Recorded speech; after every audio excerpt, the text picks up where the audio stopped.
চলো গাইস, তোমার সাথে তো আমি পুরোটা শেয়ার করতে পারছি না, কিন্তু আমি বলে দিচ্ছি কী কী করেছি। সে ফেস প্যাকটা, এটা হচ্ছে কাঁচা দুধ, হলুদ, কফি পাউডার দেয়া আছে আর সামান্য চালের গুঁড়ো। তো এটা আমি একটা ফেস প্যাক করেছি। তো তোমাদের চলো আমি এখন এটা ইউজ করে দেখাই।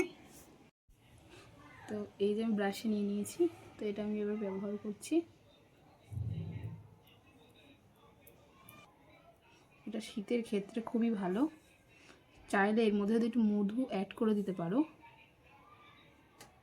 সেটা আরও ভালো হবে স্কিনের পক্ষে। এবার সুন্দর করে লাগিয়ে নিলাম, দেখতে পারছো তোমরা, সবটা বুঝতে পারছো তো। তো এই যে আমি লাগিয়ে নিয়েছি সুন্দর করে।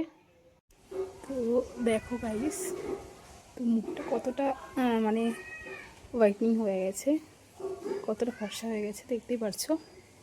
তো তোমরা এরকম যদি স্কিন গ্লোয়িং পেতে চাও তাহলে অবশ্যই আমাকে কমেন্টে জানাও, আমি তোমাদের ফুল ভিডিও অবশ্যই শেয়ার করব। তো টাটা সবাইকে।